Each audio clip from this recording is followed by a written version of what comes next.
All right, friends. Well, I think we're going to begin. And Holly, before you take it over, I promised everyone Latia's singing Amazing Grace. So shall we begin with that? Yeah. Yes. All right, wonderful.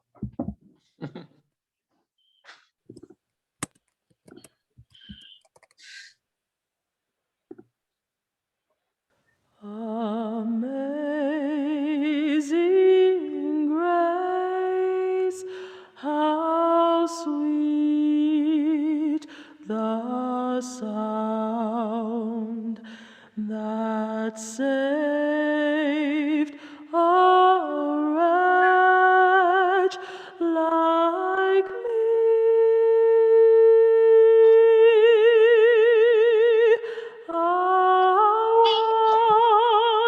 Was lost, but now I'm found. Was blind, but now I see.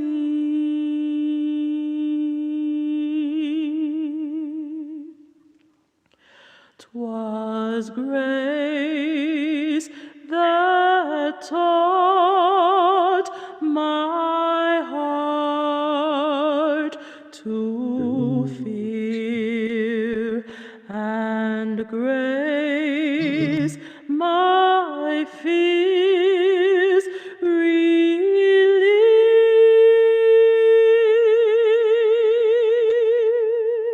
How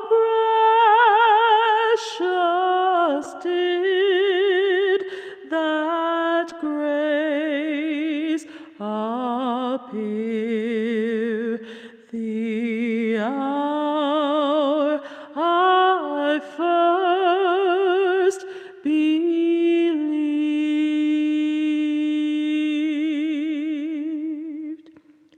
Through many dangers, toils, and snares, I have already come.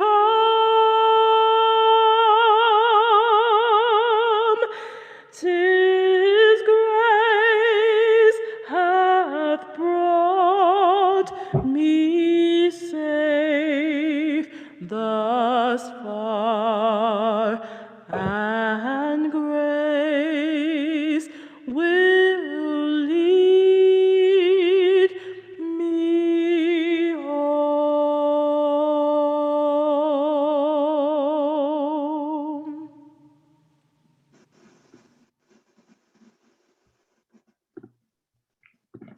So thank you so much to Latia. Oh. Sorry. Let's see. Not sure how that happened, but okay, we're good now. All right.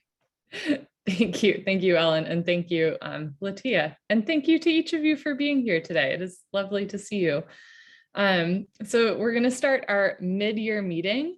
But before we do, we have realized that our clerk, Margaret, who would normally take notes, is not able to join us today.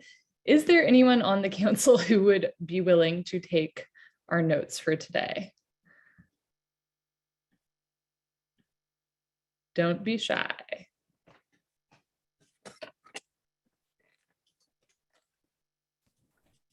Holly, I'm not on the council, but I'm typing anyways, so I can do it if you don't have a member that can.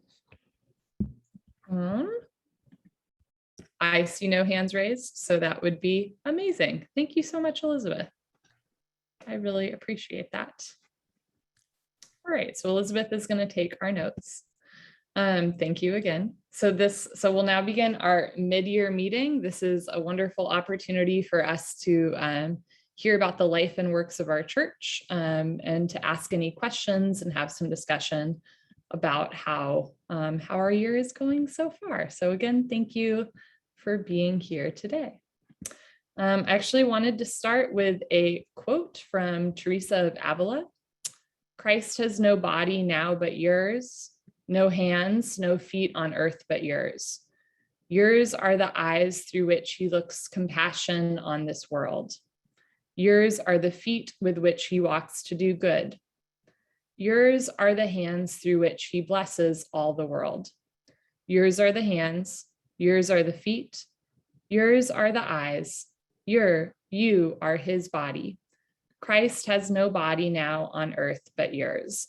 I think part of our mid-year meeting is seeing how us as individual bodies and as a body of a congregation are living out Christ's work in the world. So thanks to each of you for your contributions to that. I've posted in the chat the agenda as well as a link to the mid-year report. If you can't see that, let me know and I can send it again. So agenda item 1, welcome, done, great job, go team. Agenda item 2, opening prayer and agenda. We're talking about the agenda. If you would like to join me in a brief prayer. God, Holy One, beloved, whatever we call you, you are as close as our next breath and as far away as the cosmos. Help us to feel your presence here today. Help us to remember why we are in, community with one another, how we are your hands and your feet in this world. Guide us in our words with one another, in our interactions, in the way that we proact and react and are in community with one another today. Amen. Okay. So the first note on our agenda is about the racial justice audit, and I will talk a little bit about what we've done. I'm so excited to see Sarah Ramsland here, yay, who is helping with our racial justice audit team. So we have a team that's been meeting regularly. We are in the process of beginning a racial justice audit, as I believe most of you or all of you know by now. We've voted to do this, and on August 30th, we will have a meeting with all of the committee chairs online. So again, if you are on the council, please join us on August 30th, where we'll start to explain a little bit more about what the racial justice audit will look like. As a reminder, this is a pilot project, so it's not perfect, and also they want our feedback on it. Ellen, is your hand raised? Committee chairs and group leaders. So it's not just council members on the 30th, it's anybody who's leading any group. So that would be Faith Life, Poetry Group, Bible Study, Choir, etc. Thank you. That is super important. And as a reminder, the idea is, it's not like we do this once and then like we get a certification that's like, we are racially, we're a racial justice church. This is an ongoing thing. And the point of the audit isn't necessarily to like analyze the data. The point is to be in community with one another, and again, do work on an individual and collective level about what white supremacy means in our country and the church, to each of us, and how we're seeing that played out in our different groups, as well as how we're seeing that pushed back against. As part of that, we normally do a strategic plan every 3 years. The one that we have right now is pretty dang solid. We technically should have started a new strategic plan at the beginning of this year, but because of COVID, we decided to put it off because there's so much up in the air. We also wanted to use the racial justice audit as a tool to figure out what our next strategic plan would be. We are realizing that normally we would create that strategic plan in January. We're realizing that we will not be at a point with the racial justice audit by then where we've had all the information, had all the conversations that we want to discuss. So between not having all the racial justice audit information by then, COVID, and then also being in the middle of a capital campaign, We're recommending that we continue to use our current strategic plan, which again is working well, until the end of next year, and then do a new strategic plan. Are there any questions? Or if you're on the racial justice audit team and I've missed anything or missaid anything, feel free to chime in. I think the one thing that I would add, Holly, is that we are one of 3 churches that are piloting this. And there are many, many other UCC churches in our area that are, you know, sort of chomping, I never know which it is, at the bit to engage with it, probably starting next year, 2022. And so I'm really excited that our church was seen as a church that would be a good candidate for trialing it and giving feedback on it. And so as we go along, we will be asking, you know, groups and group leaders and committees and church leaders to give their feedback, not just, you know, on our church and racial justice, but also on the audit tool itself. You know, kind of what has worked for us, what things that we might even change in the instrument as we are using it. And we're going to definitely want any of that feedback or any tweaks that people utilize in the process to be documented and shared with us so that we can make sure that that feedback is provided to the Central Atlantic Conference Racial Justice group. Yeah, so Elizabeth, thank you for that clarification. And that's just a good question in general. There's a feedback group within the Mid-Atlantic or the Central Atlantic Conference that created and spent a lot of time creating the audit that we're about to use. So the Central Atlantic Racial Justice Audit Group would like our feedback. For those of you who attended the June congregation meeting about the racial justice audit and heard Vivian Jackson speak to it, she is one of, I think, 6 people who were on that team or are a part of that team that both created the audit and will be, you know, moving forward with it, addressing it, adjusting it, etc. Any other questions? Beautiful. All right. So moving on to our next agenda item, we're going to have a capital campaign and renovations update with Serena, Catherine, and Don. And Don, are you on? I think Don is joining us via phone because he is in transit. So I'm not. Hi, Holly. Oh, hello. Beautiful. Great How to are hear you? your voice. I feel like we're on a radio show. Okay, take it away. Yeah. Good morning, everyone. Wishing you all a great end of the summer. Serena and Catherine have the real fun of this little briefing because they've had some updates on some of the kind of more pressing projects, particularly the first floor bathroom renovations, and we'll get to that in a sec. But I just wanted to give a few minutes around the campaign. I always want to recognize my colleagues, Vanessa Andrews, Mary Jane Glass, Heidi Storm-Moon, and John Buchanan, who continue to do a heavy lift as we work through the campaign and also deal with some issues around the Kinderhouse reopening with respect to COVID. So just wanted to give a nod to them. The campaign continues as much as we've shared with you.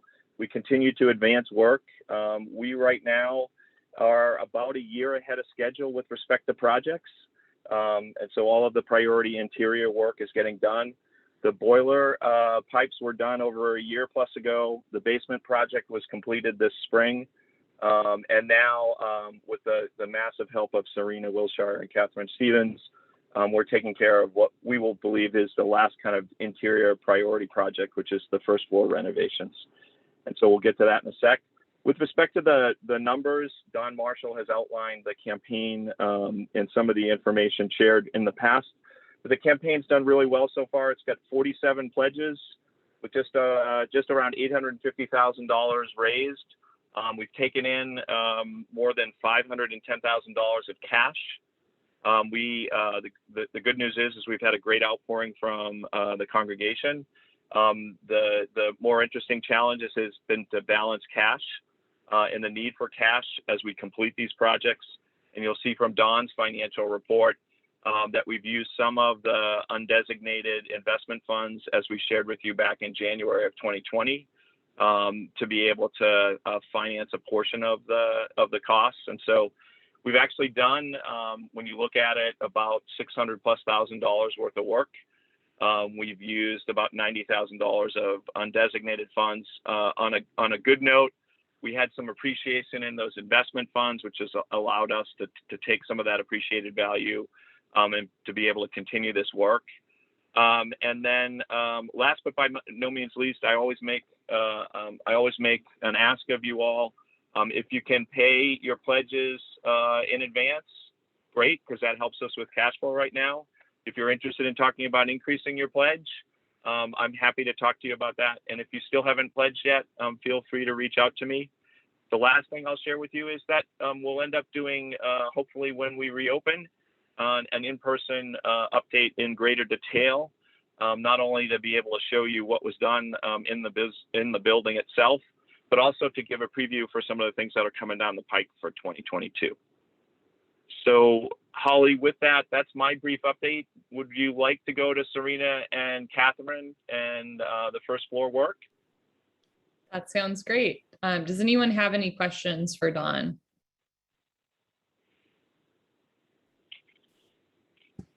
All right, beautiful. Serena and Catherine, take it away.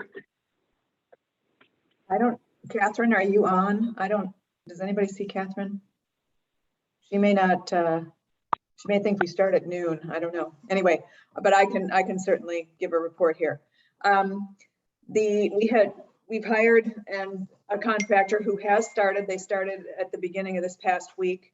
And I have pictures. I don't know if anybody wants to, either Ellen or Holly, if you can share the screen with me, I can show you what's been going on, because I think a lot of people are having a hard time envisioning what's actually going to happen. And in the current office, we are going to be having 2 bathrooms on the outside wall of the office, and then there will be a storage space on the inside wall that we will access from the sanctuary. So am I able to share screen? Okay. Okay, can everybody see this picture? Can you tell me out loud? I can't see anybody. Yes, I can see it. Yes. Awesome. Okay, so where we are now, we are standing in the narthex, looking into what was the office is becoming bathrooms. And I think if everybody can see my little arrow here, on the right here, this is one bathroom. This is our ADA compliant bathroom. And then if you go further, where this blue painter's tape is, there's a door to a second bathroom in there. And we will have a transom, glass transom here to let light in from the stained glass window that's in there. So there will be light in the hallway. We'll have a chandelier hanging down. This is going to be a solid wall with cabinets on top that open from this hallway. This space inside this solid wall is going to be accessible from the sanctuary, and we are going to be able to roll all of the stacks of chairs from the parlor into this area so that we no longer have to take up that much room in the parlor with those chairs. And we'll see how functional that space is. It may be that we were able to use it for other storage as well, but this entire section is going to be storage in here. And here's a picture of this up here is going to be a glass transom. And then this will be, the light from the window will be able to come into the hallway. And this is the storage area over here. And then this is a look at the bathroom. Here's the first door for the ADA accessible and the second smaller bathroom over here. So, and if you can see from this picture, if you look through the library, Meg's office is now in there, and it's amazing once we got that table out of there, how much room there is in that space. Meg's desk is over along the windows on the side, and then we have a table for meeting over in this corner. So it's going to be functional as both a meeting space and an office space. Okay, so I'm going to stop sharing. And just wondering if anybody has any questions about what's happening. So those pictures were from the old library? No, that was from standing in, we were standing in, the picture was taken from the perspective of the narthex. So I was standing in the narthex looking into the old office door. The door that you saw at the end, that was the door into the library. Thank you. Want to see it again, just for perspective? Yeah, that would be nice. Okay. And for those of you who remember back in the day when there was a door from the sanctuary into that room, there's going to be a door from the sanctuary into the closet in that room now. Okay, everybody see that? Okay. So how do you get into the church? Well, it's the same. There's nothing, the only thing that's changed is the interior of the old office. That's the only thing that's changing. Alan, you are right now. So you know how you walk into the doors that take you into the sanctuary doors. Okay, so you're walking into the entryway, and on your right was that door into the church office.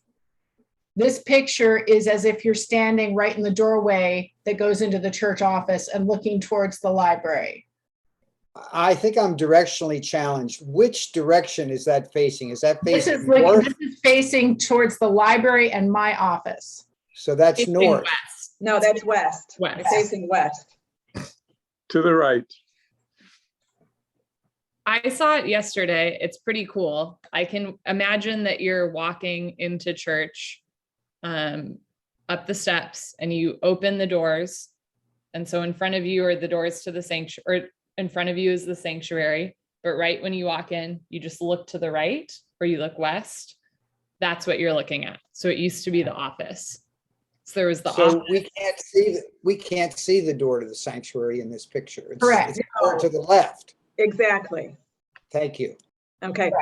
And the nice thing about this is, I mean, you know, I think there are some people that were very concerned about, you know, losing the office and the sort of difference in feel to have bathrooms right off there.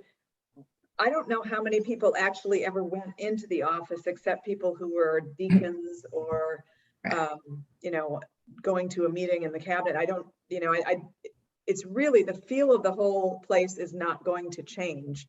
It's just that we're going to have 2 bathrooms that are available for use, which people used to have to go downstairs, sometimes stand in line. And so we're very pleased to be able to use this space so functionally. Serena, Trish has her hand raised. Okay, go ahead, Trish. Yes, thank you. From this, I think I understand that there will not be door from this hallway where bathrooms are into the storage. The only way to access that is through the sanctuary. Is that correct? And if yes, can you explain the thinking behind that? Okay. So there are two levels of storage. There is the lower storage that is represented by these vertical studs here. And then above it, there is overhead storage that is going to be accessible from this hallway. And the reason why we're having the other storage available or accessible from the sanctuary is so that we can easily roll those chairs from the parlor into this storage space. Otherwise, we'd have to come all the way around from the sanctuary through the double doors into this area and come in from this direction. Does that make sense? Yeah, I understand that, but I was just wondering why there isn't a door also from this way. And maybe it would just take up too much space, you know, the opening or whatever. I just wondered why, because I can just envision us. And it's great to have the storage above accessible from here, but just wondering about that. Yeah. And I did understand that there was Oh, for the Trish, chairs and from the, yeah. I think part Chris, of it. I bet I can answer that. Because I mean, architecturally and contractually, the way doors have to open, if you entered that storage space from that hallway, as we see in the photo, Yeah, the door itself would take up storage space. and it'd have to open in, wouldn't it? So Right. you'd be knocking stuff. Yeah, that makes Well, yeah, sense. and the thing that, well, I don't know that it has to open in, it's opening out on the sanctuary side. But Okay, But the issue, I think, is with the doors to the bathrooms. You can't have doors opposite one another that are going to bang into each other potentially. Because Gotcha. these doors are opening out into the hallway. And you can't, I mean, if you were to, have doors on this side also, it would be too much, door traffic. Good. It sounds like it was well thought out. I was Yeah. just wondering. Thank you. Mhm. Because I Trina, was I have also a envisioning question. maybe a sliding door, but that's all fine. Oh, That's that's cool. an Thank interesting idea too. Yeah, But yeah. kind of too Serena, I late. have a question. The Yeah. overhead cabinets are, pretty high up. So I'm assuming that, things stored up there aren't things that need to be accessed very frequently. So I'm just wondering what you and Catherine are envisioning storing up there. Well, the Christmas stuff, the tree, possibly pageant costumes, depending on, what we want to do, but Christmas decorations, banners that we don't use all the time, whatever, any kind of thing that is, once a year or, just needs to be archived. We'll just have a folding step ladder to, Yes, Yeah. exactly. great, Exactly. thank you. Mhm. Any other questions? No, but we're all gonna want to use the handicap accessible one so we can enjoy that stained glass window while we're in there. I know. Well, this is another thing. I mean, for people who don't go in the office that often, you don't see the stained glass. Now you'll be able to go in there and enjoy this window. So it's almost making it more accessible than it was before. So anyway, I'm going to stop sharing. I have another piece of good bathroom news. Our 5:30 p.m. Saturday AA group has decided to donate a replacement toilet in our current upstairs restroom, which is a true delight for anybody who has used that toilet in the past, God only knows how long. Okay, Holly, I'm going to let you take it over again so that. All right, wonderful. Thank you. I am really excited by all of that. So thank you. Thank you for sharing. Next, we'll go over the capital campaign project update. Emily was not able to join today.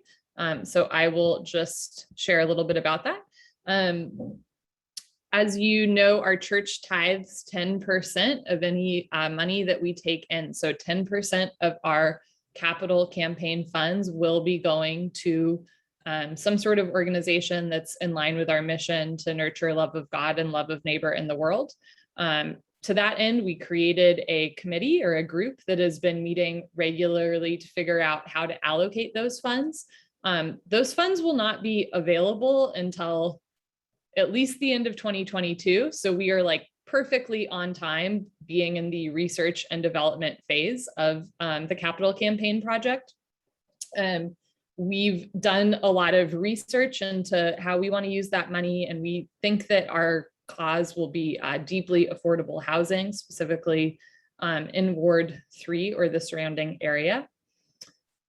So we're interested in affordable housing and also racial justice issues. And actually, our interest in the racial justice audit actually kind of came out of figuring out how we wanted to use that money. We realized that there was this audit opportunity, and then people from the capital campaign project then broke off, and yeah, so they're symbiotic, they're close together.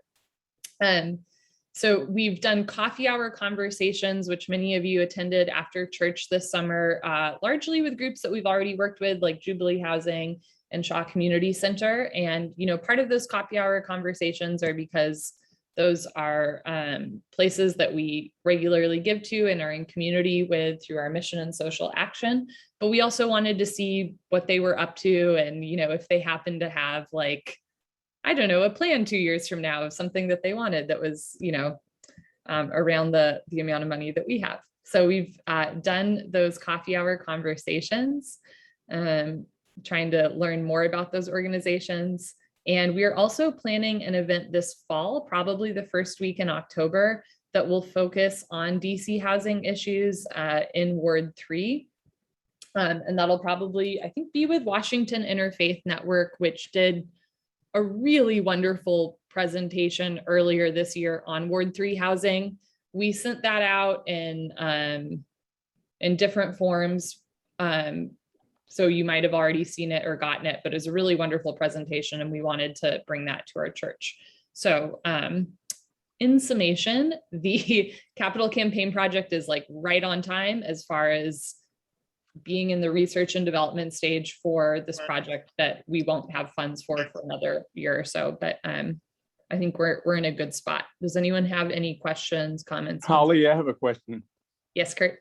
Yeah, can you be more specific on Ward 3 in terms of housing, in terms of what you guys are projecting or focusing on?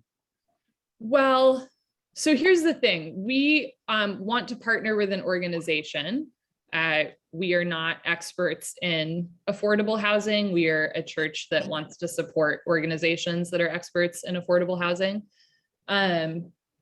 As many of you know, there's a difference between affordable housing and deeply affordable housing. We're interested in helping or giving money to an organization that's figuring out how to house people who live below the median income in this city. But we're still in the research and development stage as far as like what organization we want to pair with. I don't know if I answered that question well, Kurt. Holly, could I add to Well- that? So Kurt, there are a couple of things.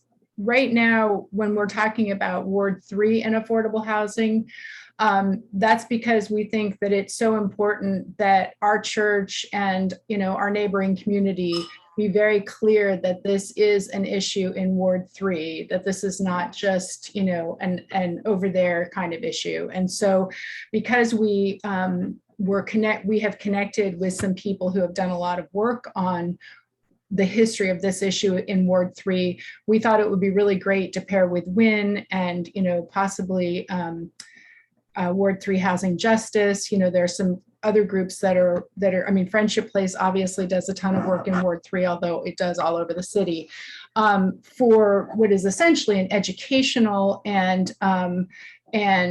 collaborative connecting event. It will likely be either October 4th or 5th, somewhat along the lines of the summer social documentary events that we've had in the past. So that particular presentation conversation about affordable housing in Ward 3 is really more of an informational event with the hope that people who need to be connected will be better connected and that more people will get involved in that particular issue via those organizations. It is not definite that the Capital Campaign Project will focus specifically on Ward 3. That depends on the organization with which we pair. So for instance, I'm not saying we are pairing with Jubilee Housing, I'm just using it as an example. If we were to pair with Jubilee Housing, they are not in Ward 3. They are in Ward, help me out, 2. So, so it's not a definite that whatever we choose to do will focus on Ward 3. It will definitely focus on affordable housing in the District of Columbia. Is that fair or clearer? Yeah, that's clear. Clearer. Okay. Yeah, it's definitely not all clear yet. Well, it's clearer. I have a because you question. I have a mentioned- question. I remember when the capital campaign was launched and the church members were surveyed in terms of the tithing.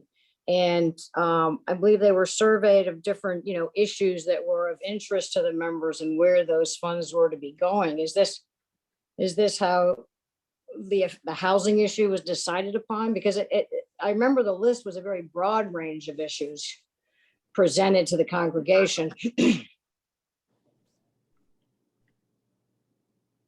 Yeah, Emily, we did solicit input from the congregation. And so with that list and with the Capital Campaign Project group, with the support of the Mission and Social Action Committee, they've been looking at the various possibilities, utilizing that list and sort of narrowing down to what our partner organizations already work on, the interest and issues that seem to be rising up as, I mean, I believe it's been at least a year since we had that particular conversation. And, along the way, sharing this information with the congregation so that people can give input to say, hey, actually, I think we should be going in this direction or whatever. But at some point, we're going to have to make a decision. And so it is a discernment process that is narrowing as it goes. And Kurt, I'm not sure you finished yet. No, just because I guess what I'm saying is, and I think we're talking about this, is the fact that there's more issues than just, we're not looking at, one way is to support something monetarily. Then there's also some real underlying issues that subtle issues that people are not aware of, even in Glover Park. How do we want to be involved as a church in the unfairness in housing, in terms of rent controls, in terms of applications, and looking in how those things are, it's people who are interested in saying, hey, let's look at this. Why is this so? Why is, for example, why is Park Crest, for example, majority of the people that live in Park Crest are white? All these are housing issues and that are systemic and needs to be addressed. These are more Absolutely. Absolutely, Kurt. As we move around the city building affordable housing, yes, we have housing.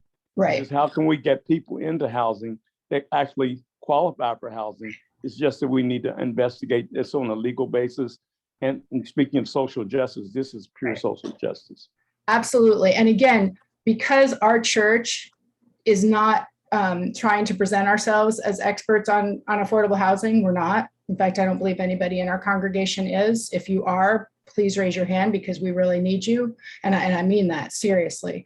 But that's why not only are we pairing with organizations that are sort of more straight ahead in terms of bricks and mortar, like a Jubilee Housing, but we're also connecting with organizations like WIN, Washington Interfaith Network, Ward 3 Housing Justice, and also the UCC group, the Potomac Association group, that has chosen to have affordable housing in terms of grassroots organizing be their focus. So it's definitely not just sort of supporting the organizations that we give money to, but also supporting organizations that do very strong advocacy work. Right. Mm-hmm. Yeah.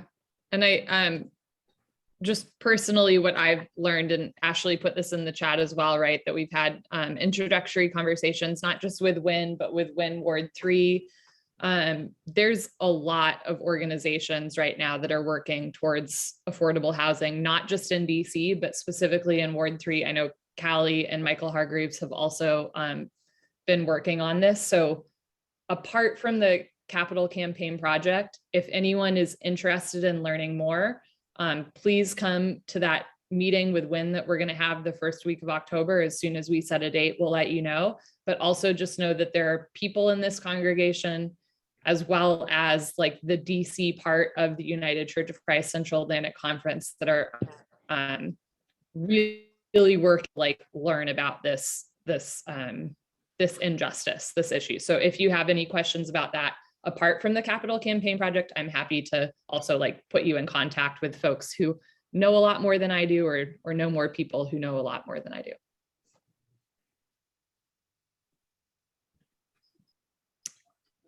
Any other questions about the Capital Campaign Project? If Callie or Michael Hargreaves want to say anything at this point, no pressure, but obviously this is a congregational meeting. So, if any of you who have been doing work on this issue have anything to add, I, encourage you to do so. Again, no pressure.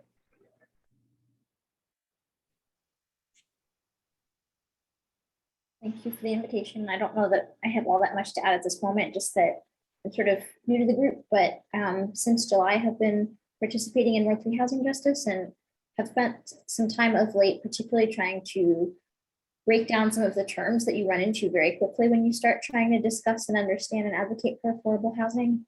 And I know Holly earlier was distinguishing between affordable and deeply affordable, and those are important distinctions, but just as food for thought, just want to throw out there that the definition that HUD uses to define affordable housing is spending no more than 30% of your take-home income on rent and utilities.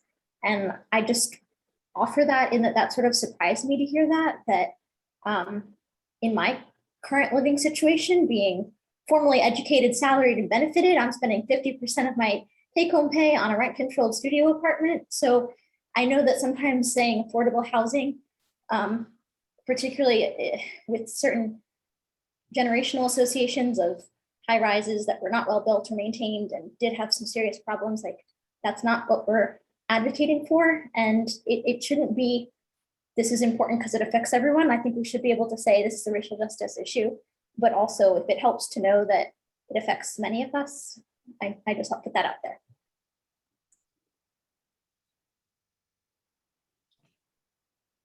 Thanks, Callie. Well, I just want to say one other thing about that before we move on. Thanks, Callie, for saying that it is a racial justice issue. It is. Yes. And Glover Park is an example of that. Amen. No question. Yeah. And in fact, part of the, in fact, if you come to the October event, I will. I'll come. You will be you're not surprised, but certainly sobered by the history of, segregated and covenanted housing in Ward 3. Hey, Pastor Ellen and Holly, I mean, is a percentage of some of this tithe going to also go to, say, into a church in-house fund to be able to assist our own members when they're in need? Good question. That's a great question. It hasn't been considered, but I am very certain that, Ashley, would you mind taking that? Ashley, you're here, yes? Would you mind taking that as a note for the committee? Yes, Thank you. definitely. And I will just add that the mission committee has for the past several years had a relatively small, but still there emergency fund.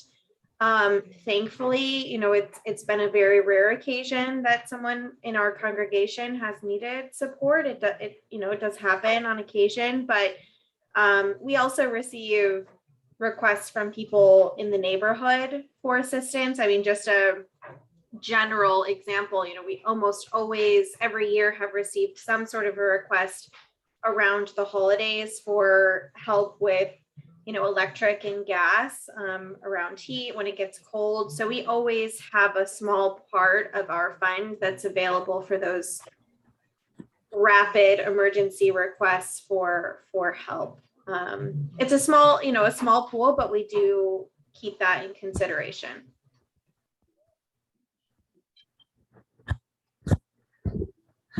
Well, I think that was traditionally the role of local churches, right? I mean, up and take care of their own and the community. That's true. So just an encouragement to take a look at the last two chat editions. Ann Lordeman says, personally, apart from the church's social justice mission, I found it very helpful to have the opportunity to learn about what other organizations do. And she got connected with a couple of them because of the summer presentations. And Elizabeth just added, if you know anyone struggling in DC now, learn more about and share Stay DC. And Stay DC is an organization that assists people in being able to stay in their apartments or other housing situations who are living in fear of eviction specifically. Oh yeah, well that's in response to the eviction orders being lifted. I mean the ban on evictions And rent being control, lifted. the whole thing. Yeah, yeah. DC's thrown a ton of resources at that. Yes. All right. Thank you all so much for that conversation. And again, this is really what our mid-year meeting is about, is being in conversation with one another. All right, next we're going to move on to Don Marshall with the financial updates. Don? Thanks, Holly. Thanks, everyone. All right, well, let me share the screen and walk through some stuff here.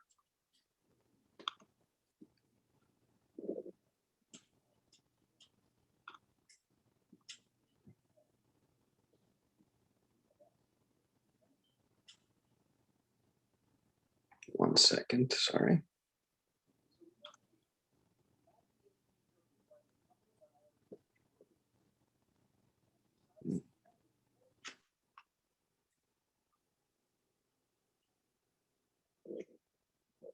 Why this isn't working.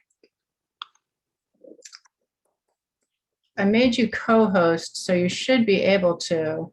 Yeah, I think it's on my end and I'm not sure why. Hold on 1 second.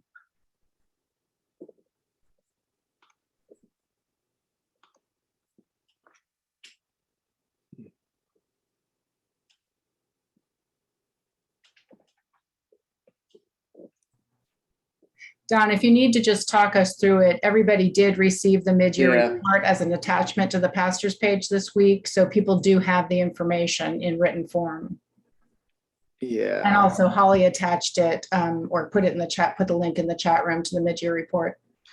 Yeah, I'm sorry, rather than taking everyone's time trying to figure out my technology issues, I will walk you through the stuff and feel free to refer to the documents that were sent around. And the good news is that this, I think, is fairly straightforward. I would say the overall financial situation for the church is good. There are some uncertainty as we head into the fall with, we had obviously originally planned to be opening soon for in-person services. That does alter things slightly. And then there's some uncertainty around Kinderhouse, which is a much bigger chunk of money that we are not 100% certain we'll be getting or will be getting on time. So we're about 58% through the year, and our total income is at 51% of budget. The areas where we've fallen behind a little bit are general contributions, which we're really accelerating during our virtual services. Many more one-off individual online donations coming in. Those have slowed somewhat. So that's not a big deal, but that's a little bit behind where we would normally, where we had expected it to be. Miscellaneous income is right on target. That was largely from the CARES Act payroll tax credit. That program has come to an end. We've collected just about everything we will collect from that, which is about $15,000. We've collected $6,600 in Kinderhouse rent and are hoping that we'll get another $20,000 for the end of the year. We also, through the capital campaign project, we have included $15,000 in rent abatement. And the rent abatement, that's for the 3 months that we expected to have to cover Kinderhouse's rent while they were booted out of the basement for the work. That payment, if we were to collect it this year, would mean tapping into one of our investment funds. So I'm going to wait and see how we're doing towards the end of the year to determine whether we need to collect that or we can bump that another year. Because there's no reason, if we don't need it, to tap into take more money out of our investment funds at this point. So on the pledges, we're just slightly behind. We're 54% of pledges. That's not so unsurprising in the summer months that we have slowed down a little bit. That should pick up in the fall, but please do get your pledge payments in and keep us on track. In terms of expenses, we're in good shape. Everything is just about on track. There's nothing that is a particular concern for me at this point. We're slightly behind on some utility expenses, which we had hoped would be the case. And that's another area where we may save a little money with in-person services being closed for a little bit longer than anticipated. We have included in our expenses $12,000 as a COVID contingency.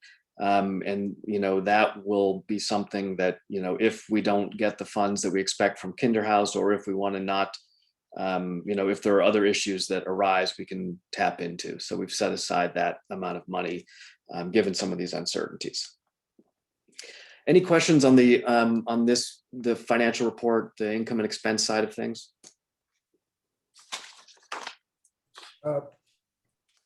Don, Yeah, Robert. say that money is set aside. What do you mean exactly? Is some, It's like a designated fund, basically. We just, the money isn't really, it's an accounting set aside, not a actual physically moving the money into a that specific. was actually my point. It's a notional thing, right? It's not a, Yes. Yeah. Other questions? Great, and I will, as we get more information about Kinderhouse and how our picture looks, I may be reaching out to folks if I am concerned with that income or other aspects of our income, to some of the committees to ask for some conservative spending as we get into the fall. At this point, I don't feel the need to do that, but just be aware that, given these question marks, that may be something we'll have to look at. And then in terms of our assets, we're in good shape. We've got about $30,000 in the operating account.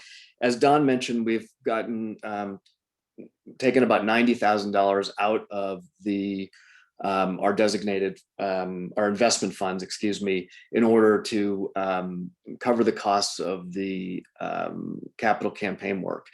And, it made a lot of sense given that these funds have done very well the last few years. And also it allowed us to do the work, as Don said, at a time when the church is not being used, which is ideal. So reduce the amount of disruption significantly. So that was worth doing. And, that will get paid back as we go forward here. And, as Holly was talking earlier, about how there's $100,000 in capital campaign funds that are designated for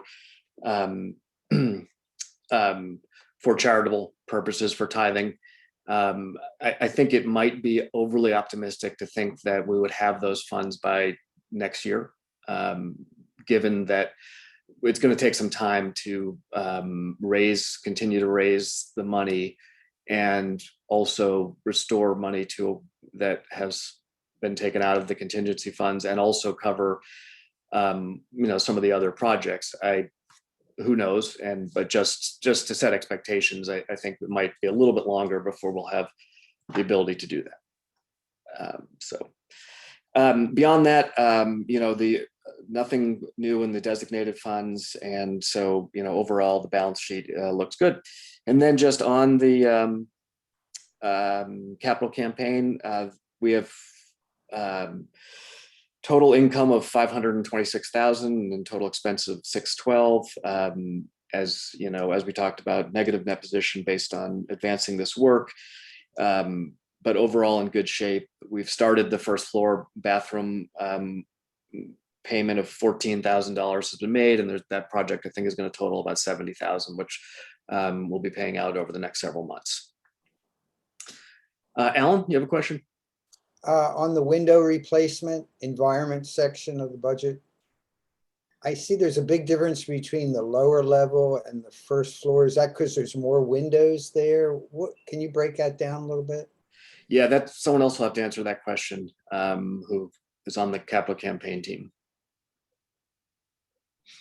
I think Serena and Catherine are probably the best. Catherine, do you want to answer that, or unmute yourself?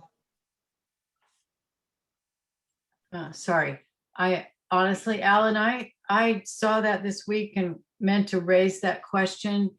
The basement, if we deal with the windows, it would be a total replacement of those windows, and therefore that would cost, that's a big dollar amount. That $14,000 for upstairs, I'm guessing that's a simple squaring up of the windows, because several years ago I got a quote for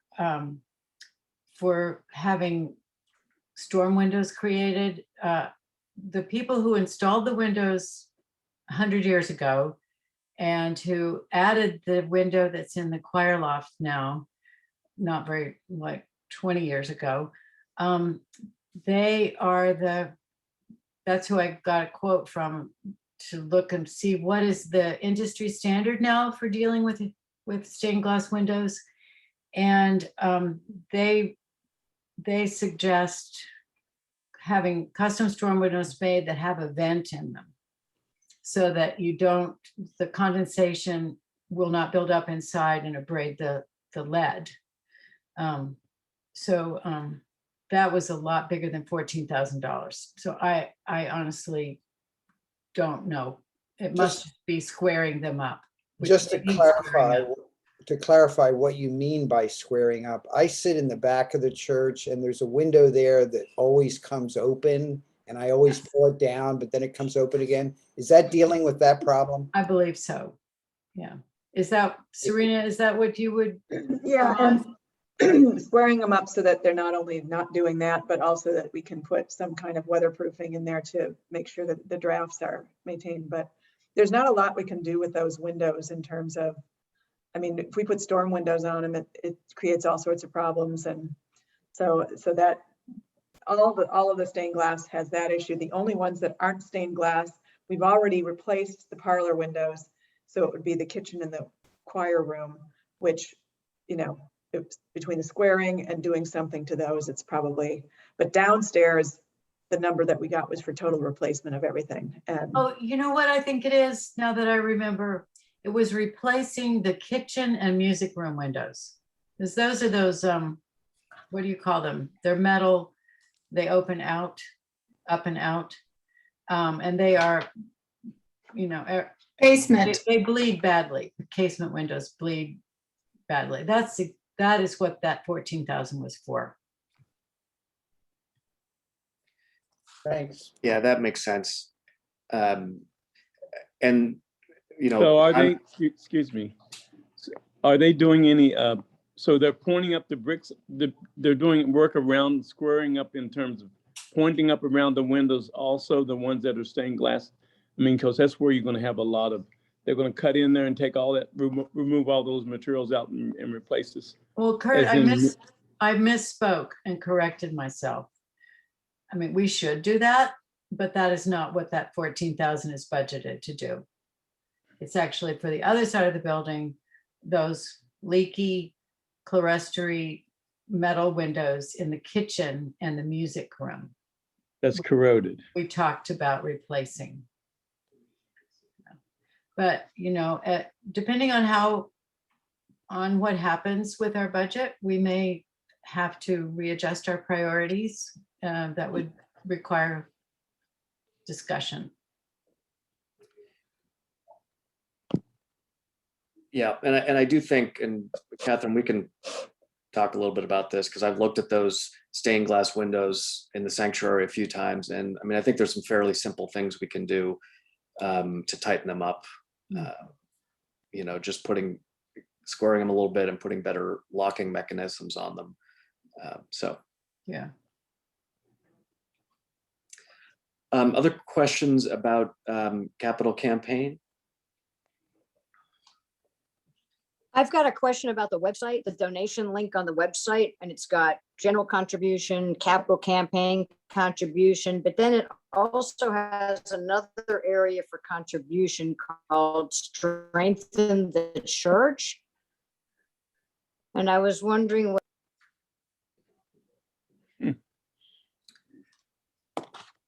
Was that? Strengthen the Church is one of the 5 UCC collections.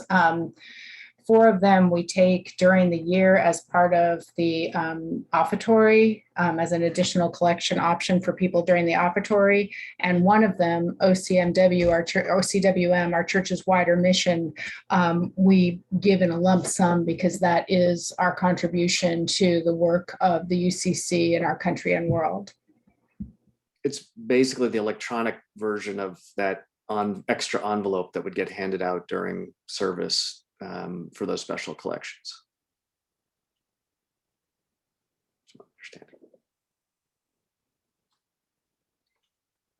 Other questions about Anything related to the financial picture?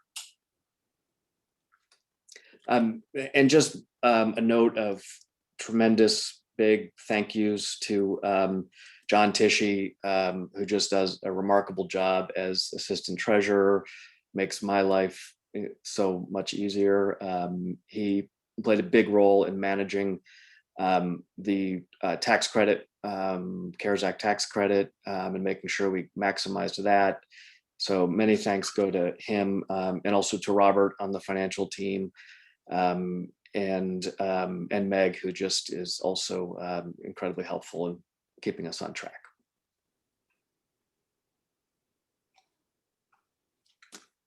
Thanks, everyone. And a big thank you to you as well, Dawn. Thank you to the whole financial team for everything that you do. Not my skill set, so grateful that we are in capable hands. Yeah, well, I was, math was always my worst subject, and yet somehow you guys made me treasurer, so I don't understand it, but. You didn't tell us that when we made you treasurer. I think I did, actually. No one cared. That's what calculators are for. All right. Well, on that note, we will move on to our mid-year report. I'm just going to post, I posted it earlier, but I'm going to post it again. One sec. And I'm just going to pull out little highlights from each of our areas and share about them. So let's start with adult programs. We are probably the rare church that added programming during the pandemic. Our adult programs are alive and well and rich and varied. Not only do we have programs like Faith Life, like the poetry group, like Bible study, we also have, let's see, Dit led a lovely Psalm series during Lent. Lisa led a book discussion, or a series of book discussions on the book cast. Wesley led a coffee hour painting session, which was amazing. We continue to do coffee hours around racial justice. And also Ellen does meditation on Wednesday morning. I'm leading yoga on Tuesday. So a rich adult programs. Buildings and grounds, which you've heard about today, has continued to just be amazing. They've kept our buildings and grounds up while we have not been able to physically worship in person. And as you heard, they're currently working on bathroom installation. Once the bathroom is installed, there will also be a deep clean of the church, which is very exciting. Children and youth met January through May, with the K through 2nd and 3rd through 4th graders meeting for class online with Kimberly on alternate Sundays before worship. The 5th through 8th graders meeting for class online with Maribel and Bruce once a month. And the teen group meeting online or outdoors with Grandin 1 to 2 times a month for conversation and community service. And as you heard in announcements at the beginning of our service today, next week, the teen group will actually lead the service, and they'll talk about their week-long mission program with Habitat for Humanity, as well as Seabury Resources for Aging. So I hope to see you next week, and I'm excited to hear more about that. And then this fall, Pastor Ellen will begin a new confirmation / coming of age group assisted by Grandin. So communications and technology. And with some assistance from Maribel, and we just got a teen group mentor, Julia Moon. Yay. Awesome. Okay. Moving on to communications and technology. The Technology and Communication Committee is focused on having a functioning sound system and the ability to have a hybrid worship service when services resume on site. A hybrid service utilizes technology to allow congregants, whether live at church or remote, to participate and be involved. Digital deacons will moderate the 2 adjustable cameras and the Zoom portion of the service. And the church has already budgeted monies at the beginning of the church year for this upgrade. So a big thank you to Mark Turner and the technologies team, as well as Serena, for spearheading the future digital deacons. Congregational care.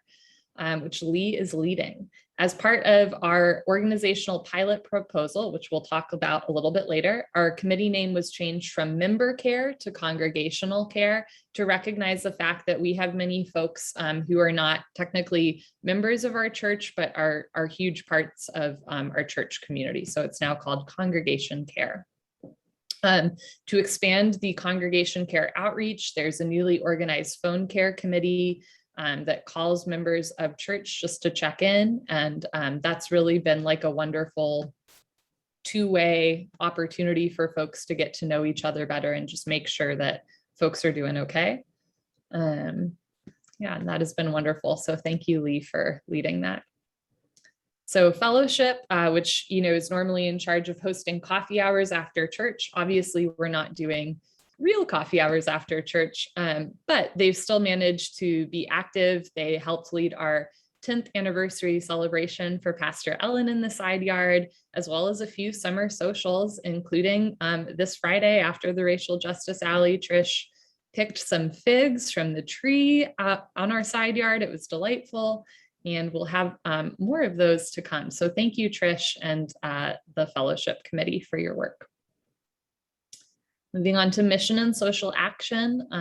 Throughout the year, the committee hosted many coffee hour congregations, introducing the congregation to many mission partner organizations. While they've mostly been virtual, they've still found ways to volunteer and support local partners, including virtual volunteering with Jubilee Jobs, collecting foods in the fall for St. Paul's Pantry, and collecting home essentials and winter wear for the Brooks and Friendship Place. They also managed to collect Thanksgiving cards for multiple organizations and supplied more Christmas gifts than ever before to Shaw Community Center. The mission committee has been busy exploring opportunities to expand their work with racial justice, racial equity, anti-racism, and affordable housing. So thank you to Ashley Holst, our chair for mission and social action. Moving on to our music committee, the music program continues to record selections online, in particular postludes with Harold. Thank you, Harold. Preludes with Dorothy. Thank you, Dorothy. And then special music and hymns like the one that you heard at the beginning of this from Latia, Ralph, Don, Wesley, John, Kristen, Noah, and Beatrix. So thank you to all of our members and our music staff for making our music so fun, even online. And as a reminder, there's also a chime choir that will actually meet in person masked. So if you want to be part of the chime choir, you can reach out to Dorothy. So thank you to Wesley and Dorothy. Moving on to trustees. In 2021, the Board of Trustees continues to implement the Second Century campaign, renewing our foundation, a $1 million capital campaign authorized by the congregation at its 2020 annual meeting. We heard a bit about that earlier. And as you know, the trustees are pleased to share that the campaign's first major project, the basement renovations and waistline replacement, was completed this spring. Yay! And after careful consideration of COVID's continued impact on building operations, the trustees elected to advance the first floor bathroom renovations, which you saw a picture of. Thank you, Catherine and Serena. And yeah, that has already begun. So it's very exciting. All right. Last but not least, our worship committee headed by Dan Sack. Serena has gone above and beyond and helping with the worship support as our digital deacon, our first digital deacon.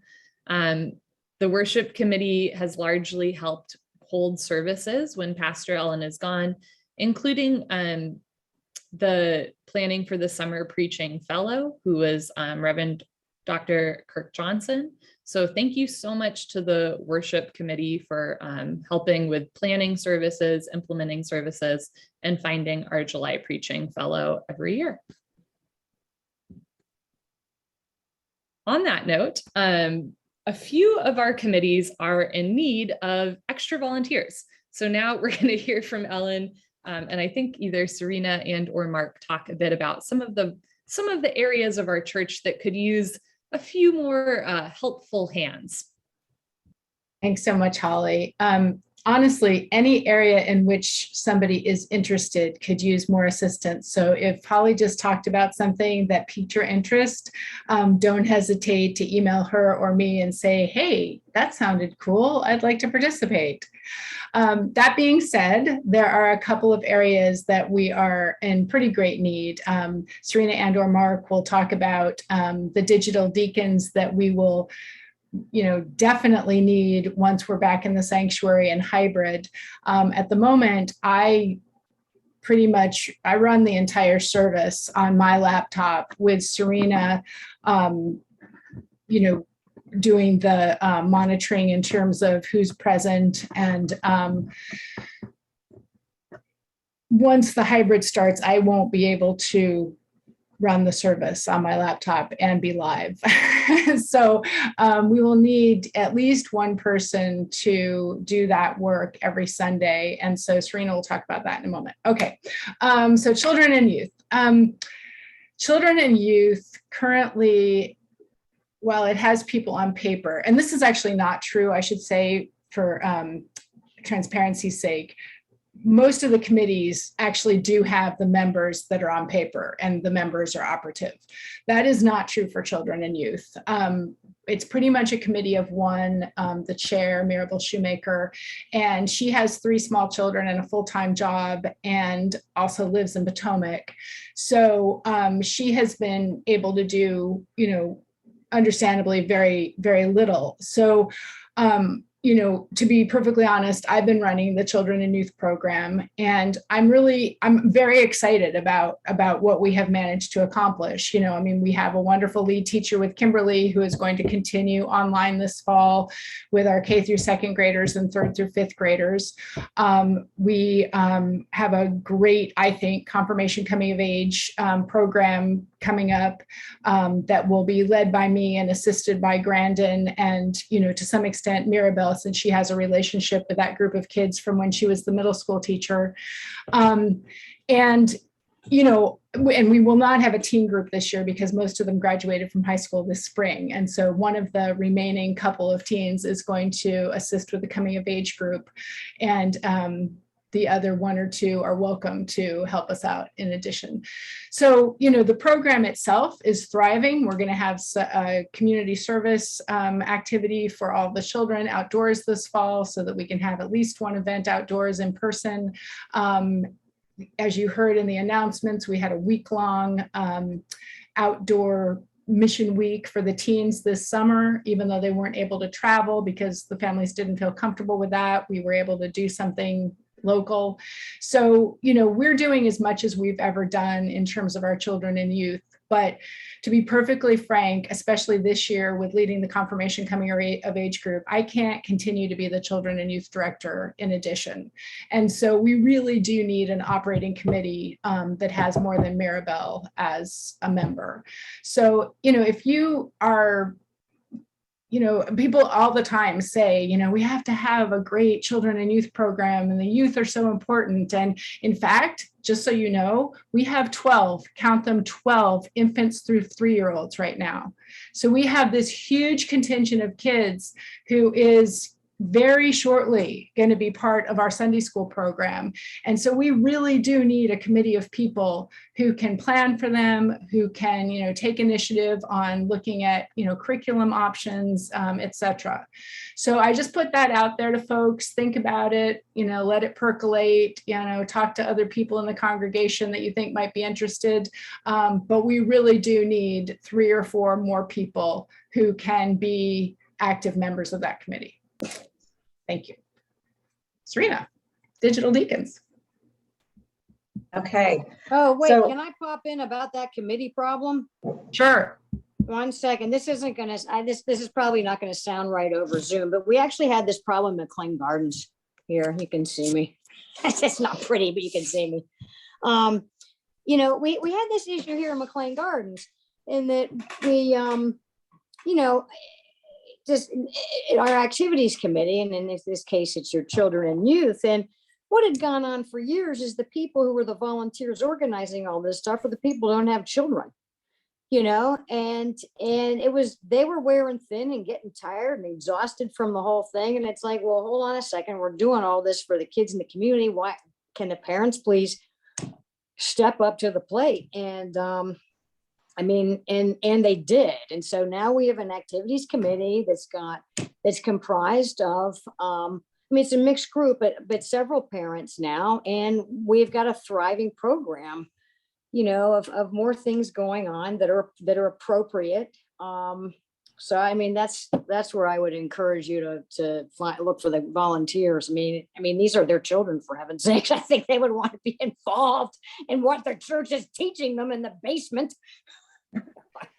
No, thank you, Emily. And I don't disagree. I would just sort of add add to that, you know, one of the things that we really do try to promote in the congregation is multi-generational relationships, you know, and also with with an understanding that many of our parents are, you know, doing things with and for their kids, you know, all the time in the rest of life. And so, you know, while I'm certainly open and encouraging of any parents who, you know, want to be involved, I certainly also invite folks who don't have their own kids or, you know, no longer have kids at home to help us out.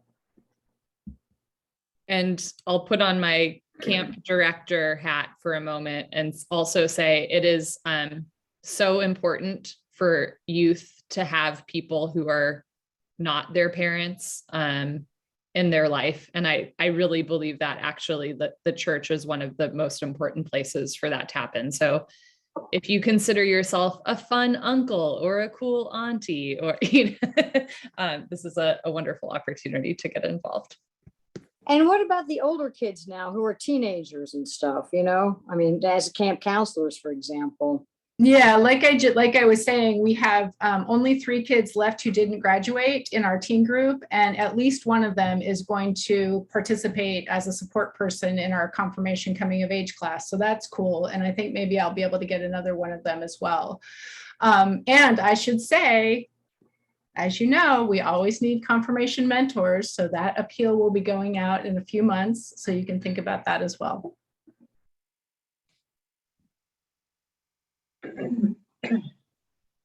Am I up? Okay. So I am taking the deacon hat right now, and I'm actually in charge of not only the digital deacons, but also the in-person deacons. So I'm going to do a plug for both of those things. We had a really good core group of 13 or 14 people that were the in-person deacons. Some of their duties will be transferred over to the technology digital deacon. We will still need people to be available weekly to collect offering, greet, mark the scripture, that sort of thing. The technology and in terms of turning on the sound equipment will probably go to the digital deacons, but we will need people to do that too. But as far as the digital deacons go, what's going to happen is we are going to have equipment set up in the balcony and on the main floor of the sanctuary that will allow us to live stream, I guess not stream, but have interactive program. It'll be via Zoom for the people who are joining us online. Right. So basically, you're going to be a Zoom monitor, essentially, and there will be equipment, a television that's going to be in the front of the sanctuary that the congregation, the in-person congregation, will be able to see the people joining via Zoom. And I don't know how the camera is going to be set up, but the people virtually will also be able to see who's in the sanctuary. And the person who is the digital deacon will make sure that all of the equipment is turned on and in place, and that the connection is made with Zoom. And there's not going to. We might want somebody who's just going to say hello to the people who are joining us remotely via the chat room, just to say welcome. We can talk a little more about that. But it's essentially going to be just making sure that the connection remains, and that if there is any, that you're muting people if they haven't muted themselves. And it's, as far as I know, it's not going to involve moderating anything. Ellen will actually have an iPad that she will be able to take joys and concerns. And I don't know whether you'll also be able to unmute people from, or to allow them to speak and that sort of thing. So really, once the digital deacon gets things set up, it's sort of just monitoring that all of the connections are going fine. And then, so you set up, monitor, and then put away. That's my take. Mark, do you have anything to add on that? No, thank you, Serena. That's perfect. So before the service starts, we'll have a setup there at that TV in the front if people want to walk up and say hi to folks, and then also after the service, just like we do today. That way, the hybrid service, the whole concept is that people who are remote can participate in the service, as much as possible. So, but most of the time, people won't be able to see the congregates, in the auditorium unless they want to come up to the TV, and wave. The cameras will be in the back of the church, mainly focusing on the pastor and the choir. Okay. And it's, oh, I forgot what I was going to say already. Sorry. Well, I'll just say that I know that excellent training will be provided. It's not going to be a, it's not going to be a hugely difficult task. You don't have to be a tech maestro to do this. Ample training will be provided. And, I can tell you as somebody who's not a tech maestro, I managed to learn a lot more than, you're going to be asked to do. So yay, you can do it. Yeah, I think, the training is going to be happening, and there's two things that people need to remember. It's a learning process for all of us. So, as we're going through things, we'll fine tune as we go along, and we're a very forgiving congregation. We're not going to scream and yell at anybody for, losing a connection or something like that. But in any case, it's, it's not something that anybody should worry about. If you have familiarity with Zoom, you're qualified. That's my feeling. Maybe there's a teenager in the congregation who would be, they're better at this stuff than we are. Yeah, in all of our announcements, we have highlighted that teenagers would be very welcome. Yeah. And at some point, and Alan, I saw your offer in the chat room. Thank you. There has been the thought of actually hiring somebody to cover it, but if we get enough people, people should be able to contribute once every 6 weeks or something like that. And assuming everybody's comfortable, it shouldn't take a whole lot of time on anybody's part. 10 to 15 minutes of setup, and then 5 to 10 minutes of putting things away afterward. So. And it really is about hospitality and inclusion. I mean, we had somebody, Vivek, join us from India today, and he put in the chat room just what a joy it was for him to be able to worship with us when he was so far away. So it's really about opening our arms wider than they are right now. And, it doesn't have to be perfect. That's not what this is. We're not doing a production, which is actually why we don't pre-record. We are doing a worship service in community with one another as we are. Ellen and Serena and Mark, so will there not be the sense of a PowerPoint, like for people who are at home? Will they not see the lyrics to the hymns and things like that, like we do now? They will, Dawn. They will. Yeah, we're working out the balance between, just in terms of Meg's workload, for instance. I would prefer that she not have to create the same level of PowerPoint plus a paper worship bulletin. That's sort of doubling that particular part of her job. So we're trying to figure out exactly that. But yes, of course, we will need to have some sort of PowerPoint for those online so that they can see lyrics, etc. And so the digital deacons will, it's not just a matter of setup and breakdown. They would be moving a PowerPoint. They would need to forward. Yes, that's correct. Oh, okay. Then it is a little more complicated. Yeah. Yeah. Alan? Oh, you still have your Yeah, hand. I don't know. No, I don't know the time zones, but it certainly wasn't Sunday morning in India where Vivek was No, tuning. no, Probably late at night. no, he did the math. It was 8:30 at night. I sent him an email because I was just so tickled to see him. And he said, yeah, echoing what you said, he was just so grateful to be able to do that. And he said that he normally really misses church when he travels. So a silver lining. And I just want to say, like, the worship committee or anyone who has helped lead a service knows this, but Ellen really does go above and beyond, as does Meg, every week to put together these services. So thank you to both Ellen as well as Meg, and thank you to all of you for your help in that. And yeah, I hope that we get some more digital deacons, some in-person deacons, some children and youth volunteers. Oh, we can actually be in person. Yeah. And part of what Serena was talking about the reorganization of the deacons feeds nicely into our next little agenda item, which is leadership changes that we've, as you may know, we've been going through a pilot this year of restructuring some of our leadership model. So Elizabeth's going to give a brief overview about that. Elizabeth? Sure, thanks. And it says 10 minutes. I'm going to aim for a lot less than that.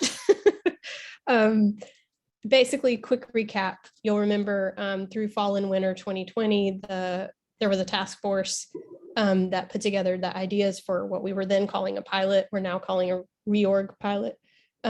We shared those ideas with the cabinet in December 2020, January 2021, and offered a time to talk through that with the congregation at a coffee hour at the end of January. The proposal was basically an expanded leadership team, a little bit more clear separation of powers between the formerly known cabinet, now known as council, and the board, a new communications and technology committee, and a change in the way the deacons worship support would be structured. The goal was to more clearly name what we were doing and who was doing it, and to affirm the gifts of all the people who are contributing. The congregation voted to move forward on that until the next congregational annual meeting, which will be in January 2022, I believe. It is not being written into the bylaws this year, although for the purpose of doing it, we elected some additional people at the meeting to serve in the roles we've now named. Again, pilot, so we're trying it out and we're tweaking. So today is one of the 3 or 4 kind of formal opportunities where we're trying to collect any feedback, give you an update or a moment to weigh in on what is or is not working.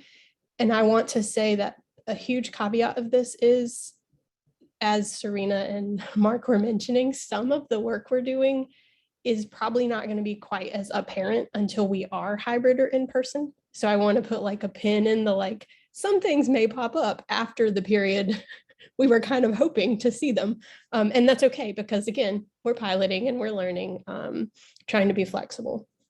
So the things, just as what we would love any feedback about would be, I don't think the name changes, although I'm going to reiterate them for you. We changed from cabinet to council. We changed from member care to congregation care, which was a part of Lee's update in the mid-year report. And we've changed committee to ministry, although I think we're still talking committees. The leadership team piece, to be a little more explicit about that, was adding the treasurer and the clerk to what was formerly just the mod squad. And the point of that was really to help get a little bit more hands on the stewardship and nominations pieces, as well as personnel and new members.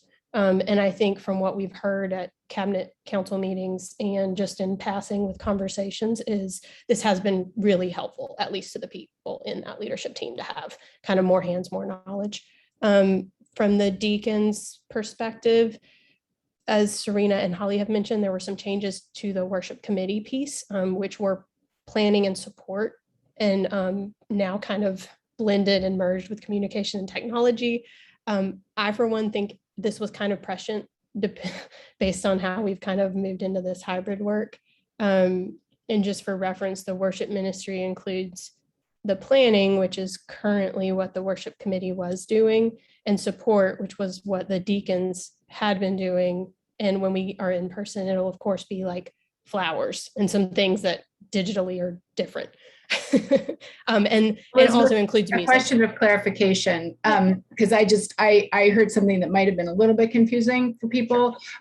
So worship support, which is what Serena leads and is now part of the worship committee, works closely with communications and technology, but they are completely distinct as entities. So Yes. communications and technology as a committee, and Serena is now part of the worship committee. Okay, I just wanted, sorry, yeah. No, that's a great clarification, and apologies. I think my point was the roles and the work as we move towards hybrid are very related. And I think having the worship support in with worship planning because of that is so important, at least from being in those meetings, to kind of hear from the support team what the technology is going to be and think about that as we plan worship services. Has been super important. I won't speak for Dan, but as a member of that, I will say for me, just tactically knowing like, what do we need to manage and does that make everyone crazy, is really helpful. So that's kind of the overview. I definitely want to have time now for anyone who wants to raise any questions, note something that either they have seen or someone has mentioned to them, and also say, the ongoing process for requesting feedback is you can email me, Holly, Ellen, Bruce, pretty much anyone on the leadership team with that feedback. I also have a tracker where we can collect kind of feedback or observations based on each item, but I know not everybody likes Google Docs or spreadsheets. So if that's not your deal, just shoot us an email or a text or something. And we'd be more than happy to get your feedback. Elizabeth, could you, is it possible to share that Google Doc in the chat so that if there is anyone who is interested in communicating in that way? Yeah, if that's your forte, you're more than welcome. There's a status tab at the beginning and a feedback tab with drop-down menus, so you can pick which thing you're talking about and then tell us what you think. And then let me switch so I can see people. I don't think there's anybody's hand up, but I've got two windows open. So if you have thoughts or questions, or just generally like, I haven't even noticed this, so it must mean it's going well. Also worth it to know that.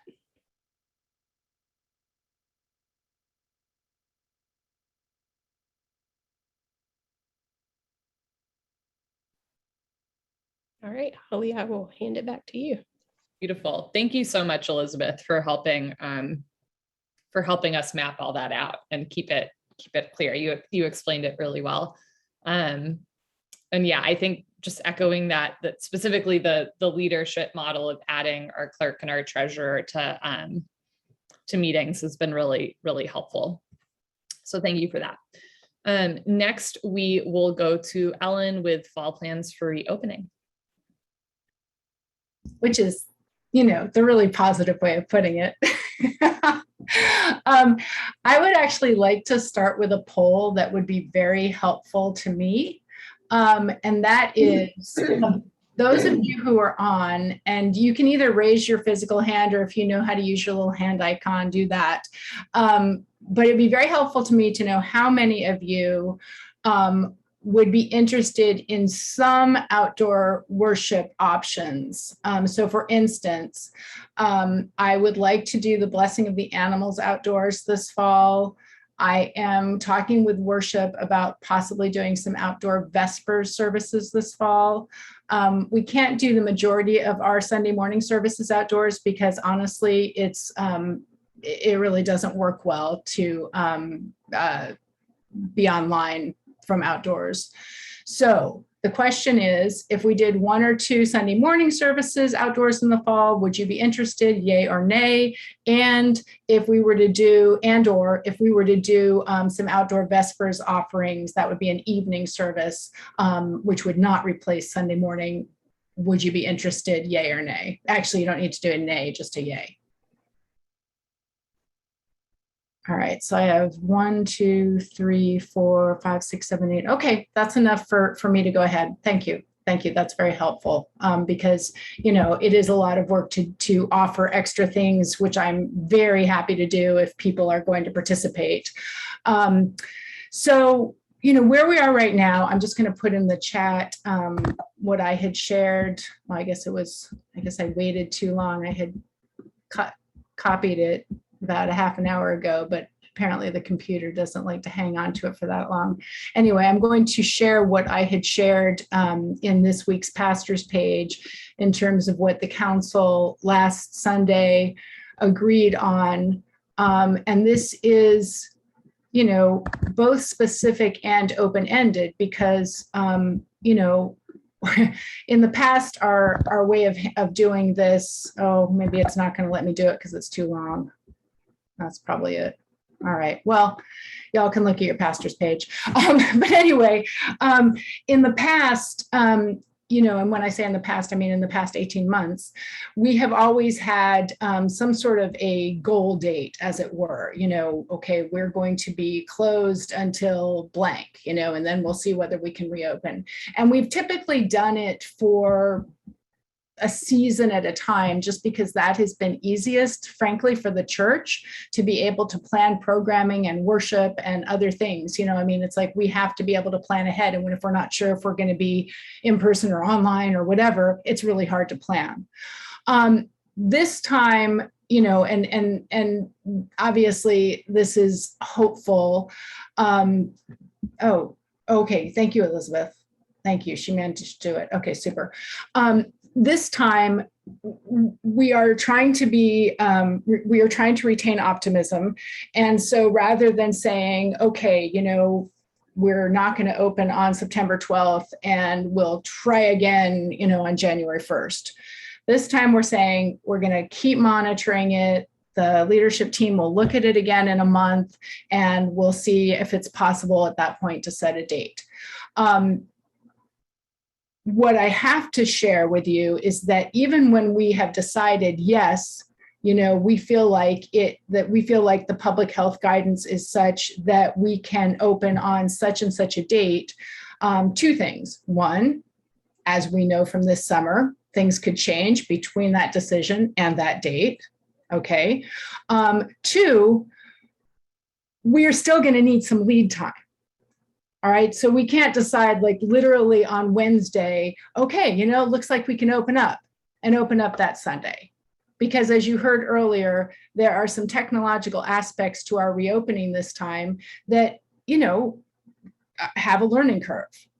So for instance, on September 12th, while we are not going to be having a welcome back to the sanctuary service, sadly, those of us who are leading worship that day, along with the communications and technology committee, are going to actually lead worship from the sanctuary for the first time, just so that we can start to get some sense of what that hybrid worship feel is like.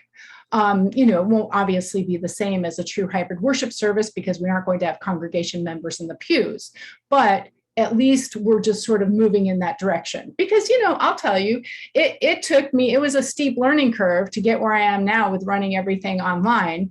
And so, you know, knowing that I have to sort of go through yet another steep learning curve, you know, I feel a little resistance around that. So, you know, with the help of people like Mark Turner, I'm going to get in there on the 12th and, you know, get back on that horse, so to speak. So, you know, so we will be taking those steps so that we really are as ready as we can be when it's possible. That being said, our mission remains what it is, to nurture love of God and love of neighbor in the world. And there are many of our neighbors, including all children under 12, who are not vaccinated. And so, you know, if we were to go back into the sanctuary right now, not to mention the fact that we've now found out we all need boosters, but if we were to go back into the sanctuary right now, it wouldn't be what y'all are dreaming of it being. You know, right now we would be masked, we would be distanced, we would not be singing.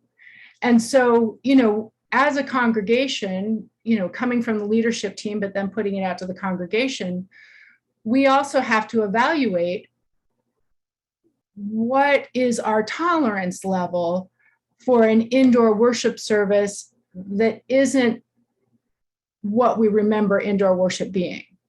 Now, of course, hybrid worship is going to be a little different also, but you know, what I mean is not being able to sing, having to wear a mask, those sorts of things, not being able to have coffee hour. So I guess what I'm saying to everyone, or appealing to everyone, is that this is a process. It is anxiety producing for many of us for different reasons. Some people are really anxious to get back into the church. Other people, as I said in my pastor's page, are really anxious about going back into the church. And my job, and I encourage, you know, us as a community to see as our call is to hold us all, you know, and to make the best decision that we can in terms of thriving, and, you know, not to play with words too much, but surviving congregation. So, you know, I'm happy to take any questions about that. Again, you know, the majority of our programming and services at the moment remains online. We are continuing to take steps to get everything ready for hybrid worship.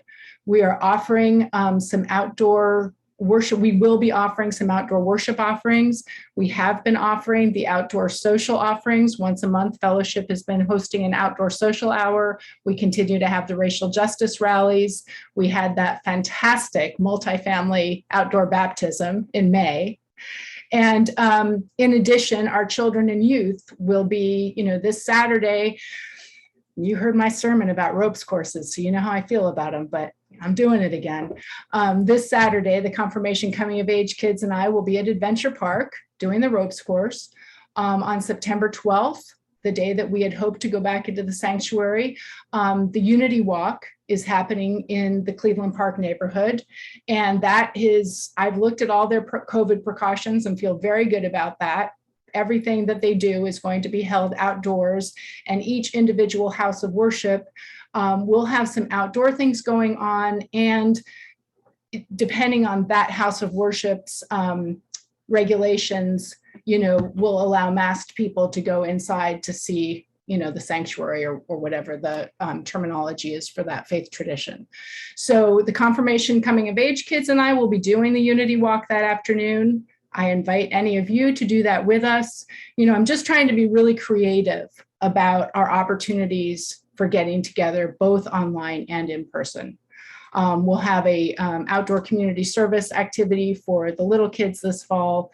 So yeah, I mean, that's pretty much where we are. And as I've said to a number of people, I honestly think this August is more difficult than last August, because last August we were all thinking, yeah, you know, as soon as we get those vaccines, we're done, you know, and this August, it's a lot muddier than that, frankly. And that's hard on people, as I preached a week ago. You know, we don't deal well with uncertainty. So yeah, any questions or just, you know, comments or things that you'd like to share? Ellen, I'll just say, yeah, we're going through this at school. You know, like all this week we're meeting, and it's just, it's a big question. I mean, here we got like 440 kids coming in here as of next Monday on the 30th for full-time school here in the DC Public Schools, but we have 440 at our school. But anytime you have, you know, and we have this population, this vulnerable population besides us, and besides me, I'm going to be out in the garden most of the time. But I'm telling you, this is something to be concerned about. And those are great ideas. I mean, you know, coming up with when we can try to meet and attempt to meet, and maybe all of us are not going to be able to do that. But yeah, these are going to be very, very meaningful for all of us. overall, our emotional, our mental, physical health, all these things are going to be good for us if we can get a chance to take part in any of those things. I know the other day I was hugging the tree outside in the garden. But that's hey, a safe being to hug right now, right? yeah, Kurt? yeah, Watch out for me. But overall, though, yeah, I like where you're going with this. So we just do our best, It's going to be tough times. Thank you. Challenging. Yeah, thank you. Interesting. Jane. Sorry. Essentially, Kurt got it, I think. He was saying very much, I've been getting all teary-eyed during this meeting. Now, sometimes I must admit, when you got into some of the details, the mind wandered. But Yes. My heavens, this church is functioning. It's doing positive things. And I don't think in most of the world, I fear that most of the world isn't functioning. Or certainly thinking positively. And as I say, I was just getting all teary-eyed. The church means a lot to me, as it means to all of us. I'm not really doing that much right now. And what it means, it's such good things are happening and are being planned. Like just the way, Holly, the way you introduced racial audit. It's not a scorecard. It's a process. We're investigating and learning for the journey. And you got that concept across much faster than I just did. And that went on through almost every presentation. So thank you. But don't get me teary-eyed in public. Thank you so much, Jane. That meant a lot. Lynn, do you have a question? I think that hand might still be raised from my little poll. Perfect. Thank you. And I want to take whatever questions people have, but just I want to make sure I do have one more tiny little poll to close us off.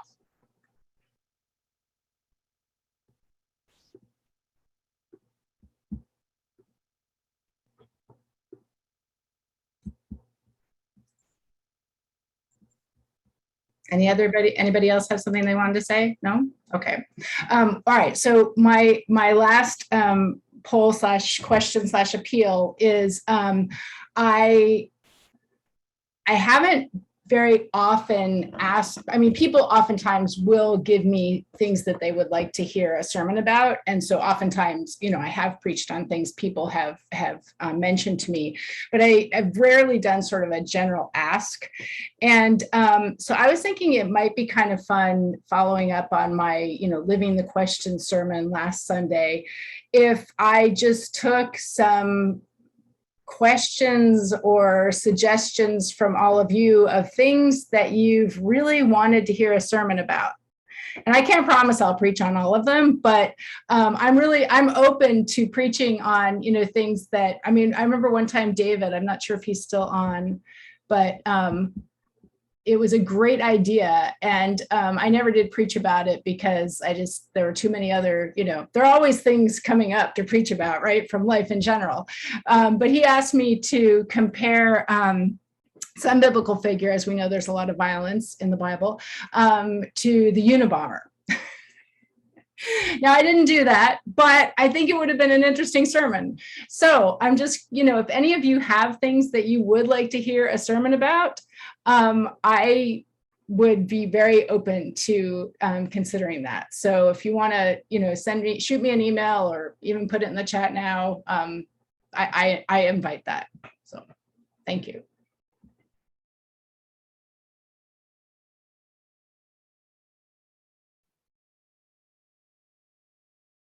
All right. And on that note, also just in general, if there's something that, you heard in this meeting today that you're thinking about, or you have a question or concern about, but you're not quite sure how to phrase it, take your time thinking about that. And you're always welcome to send me or Ellen an email. about what is on your heart.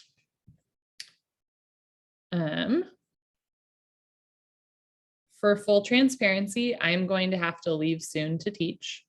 We are almost at 1:30 and we started around 11:30.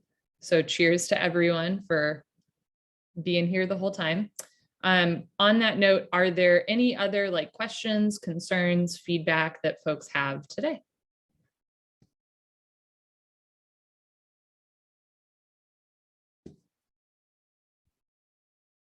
Any jokes? All right. All right, beautiful. So let's join in a closing prayer. And as you may know, I'm a yoga teacher, so I like embodied prayer. So just take a moment and sit up nice and tall, can lift your chest, drop your shoulders, place your hands in front of you, and then rotate your arms so that your palms face up. You can look at your hands for a moment. Maybe look down, look towards your feet. Christ has no body now but yours. No hands, no feet on earth but yours. Yours are the eyes through which he looks, compassion on this world. Yours are the feet with which he walks to do good. Yours are the hands through which he blesses all the world. Yours are the hands.